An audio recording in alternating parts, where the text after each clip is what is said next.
حتى زمان ما تعرفت على الراقب عاشور. عاشور كان بدا الخدمة في الجيش ديال فرنسا.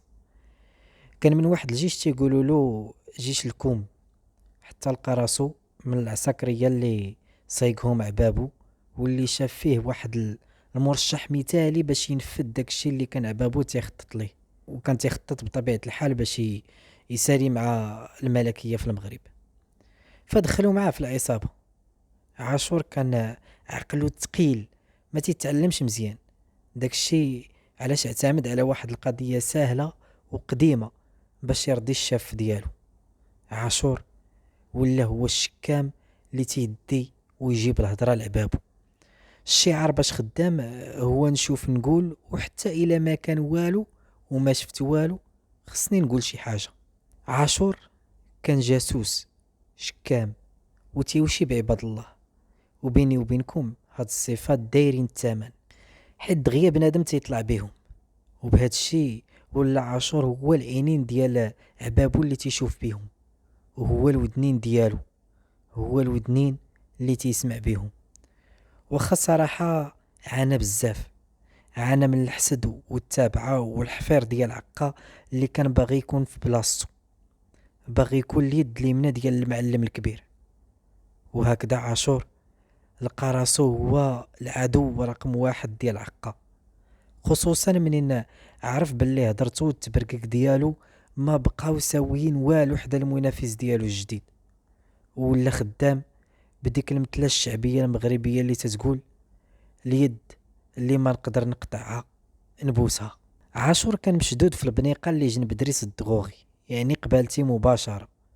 والصراحة انا ما كانتش عندي حتى علاقة مباشرة لا مع بادريس ولا بعاشور، ولكن كنت نعرف سيرتهم مزيان، سمعت بيهم وحافظ بزاف ديال الحوايج اللي داروها. والحمد لله اللي كاينين معانا هاد الجوج في تزمان مارت، حيت كان ليهم الفضل بعد الله، وقدروا ينقذوا بزاف ديال الناس هنا ويبقاو على قيد الحياة، خصوصا عقا. فكان تيفكر ديما في الناس الاخرين وكان تيبغي يعاونهم. وهاد القضية ديال المساعدة وان شي تيعاون شي هنا كانت تتخفف علينا وتتنسينا فين حنا وتتخلينا نزيدو للقدام. اما عاشور فكان العكس ديال هادشي. السيد كان تيعيش غير لراسو. اما عاشور فكان العكس ديال هادشي. السيد كان تيعيش غير لراسو. وحتى في تزمان مارت بقات فيه ديك البلية ومقابل كل شي. الدبانة ما خصهاش تحرك بلا خبارو، ويا ويلو اللي هضر ولا طلب شي حاجة من عند العساسة. عاشور كان تيبغي يموت، كان تيتحرق من الداخل باش يعرف شنو تقال وعلاش وكيفاش. داك الشي علاش ما كان حتى شي عساس تيزعم يعطي شي واحد شي حاجة. ونهار شي واحد فيهم تيدير شي خدمة ولا تيقدم شي بليزير لشي واحد فينا، فراه تيكون المستفيد الوحيد هو عاشور. والا عاشور هادي وشي بقاع الناس للناس اللي الفوق. عاشور كان تينقل التبرقيقة واخا تبرد. شحال ما دوزات ضروري يلقى شي طريقة باش يوشي بالعساسة للناس الكبار عليهم. وبطبيعة الحال هادشي كان تيخليهم يتكمشوا وما يساعدونا في حتى حاجة. هاد التبرقيق ودخول الشبوقات اللي في عاشور كان تيعصب بزاف ديال الرجال، كان تيعصب بزاف ديال الناس منا. بغيت نقول كان تيعصبنا ويكمل لينا الباهية. انا بعدا ما كنتش تنفهم كيفاش هاد بنادم مستعد يضحي بكل شيء على قبل راسو، وبعد المرات على والو. هو تيتمتع غير الا حرمها على غيره، واخا ما يستافد حتى حاجه. الغيره ما عرفتش واش الحسد واش قله العقل، ما عرفش حتى واش عاشور ما عرفش باللي راه معانا في نفس الحريره، ولا الحراس ساعدوا شي واحد فينا.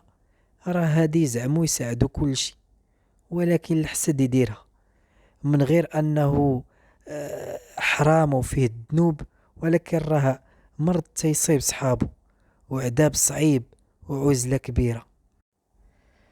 وزيد عليها شوية ديال العطرية اللي عند صاحبنا، العطرية ديال الجهل والأمية، وشوية ديال العقد النفسية اللي دوز في حياته، حيت كان فقير بزاف. فهذه نحصلوا في التالي على واحد التخليطة، واحد الشخصية اللي هدير الكوارث فين ما كانت. ايه، عاشور كان تيعجبو يعذب الناس، ولكن كان تيعجبو يعذب راسو كتر. كان تيتمتع بهذا الشيء، ولا خلينا نقولوا باللي هذه هي الحاجة الوحيدة اللي يقدر يوصل ليها في الدنيا ويتمتع بها. وما كانش يعرف يعبر لا بالهضرة ولا بتا حاجة واحدة أخرى. الطريقة الوحيدة اللي عنده في التعبير هي يعذب كاع الناس اللي دايرين به. أنا كنت هو الصديق والصاحب الوحيد والسند الأوحد ديال عاشور. وعادي، راه حتى واحد ما هادي يرضى يعاون واحد الإنسان بحال هذا. ويمكن أنا كاع أكثر واحد كان تيكره هذا السيد. أنا الوحيد والأوحد وأكثر واحد يمكن كان تيكرهو، حيت شحال من مرة حصلتو تيهضر عليا بحوايج خايبين، وتيعاود العساسة بزاف ديال التخربيق اللي كان غير في دماغه هو بوحدو. ولكن الحمد لله، الحمد لله اللي خلى رواحنا واضحة وطاهرة ونقية، وتنعرفوا كل شي غير بالنية، لدرجة حتى العساسة براسهم قادرين يقراونا بسهولة، ويعرفوا كل واحد فينا شنو تيسوى. تيعرفونا كما تنعرفوا بعضياتنا وكتر، وما كانوش غادي يطيحوا في الفخ ديال خونا عاشور. وواخا هاد العيوب اللي فيه كاملة، خونا عاشور كان ثعلب ديال بصح. هو بريس تيتقلب للجهة اللي عنده فيها المصلحة في رمشة عين وبلا ما يزقلها. وكان عارف باللي انا هو الساروت ديال النجاة والحماية ديالو، وبلا بيا انا والدغوغي غادي يطيح في واحد الأزلة اللي ما هاديش يعرف يخرج منها. داكشي علاش كان تيبين ليا والدغوغي باللي راه معانا، تيقول لي انا معاك، وتينزل كواريه شويه، ولكن هي تغفل يغدرك. هذه قضيه اللي ما فيها حتى شك. عاشور كان عارفني عايق بيه، وعارفني ماشي حمق، وكان عارف وعارفني باللي ماشي من طبعي الغدر، وما هاديش نغدر به. عاشور كان داير بحال البونجا، قاع دوك القصص اللي تنعاود تيحفظهم كان تيمسهم، وتيبقى يسولني باش نزيد نشرح ليه حوايج وحده اخرى اللي غابت عليه باش يفهمها. عاشور كما قلت كان عقله ثقيل. حتى في الصور ديال القرآن اللي كنا تنحفظو مجموعين، كنت بعد مرات تنطلبوه يسكت، حيت تيتعكر في الآيات بزاف وما تيخليناش نمشيو عادي. كنت انا واعدو باللي منين هادي نساليو هادي نراجع معاه بوحدو، هادي نراجع معاه الآيات الطوال، بحيث ما كانش يقدر يعاودهم. كان خصو يقسمهم بزاف د المرات وشوف تشوف، وحتى الكلمات كان تيتهجاهم بالحروف عاد تيلصقهم.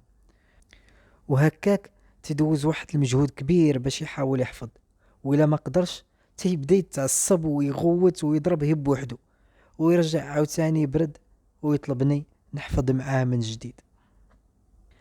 انا كنت تنتقبل هاد الشي ديالو، تنتفهم واحد الانسان بلا ثقافة بلا قراية بلا خيال وبلا ايمان، ولا بواحد الايمان ضعيف، كيفاش غادي يقدر يعيش في هاد البلاصة؟ كيفاش يقدر يخدم عقله؟ كيفاش هيعيش المعاناة بوحدو في هاد الحبس؟ بقينا على هاد الحال حتى لواحد النهار العساسة نقلوا عاشور لبناية وحدة اخرى. غبر شهورة تما، صحاح عاشور صاحب واحد الدواء كان تيدخل بالسر من ديك الجهة الثانية ديال البناية في تزمامرت، ولا مع الوقت هو الشاف في ديك البلاصة. ودازت ايام وجات اخرى ورجع عندنا عاشور تقدم مزيان وعمر. رجع عندنا لقانا حنا زدنا ضعفينا، وبدا تيعاود لينا على النعيم اللي عاش تما، الجنة اللي كاينة في البناية الثانية، والامتيازات اللي عايشين المعتقلين. واحد منهم تيقولوا مزوج بميريكانية، وكانت تجيب له مالات دواء طاب ديال الماكلة، وتدور مع العساسة باش يوصلوها ليه.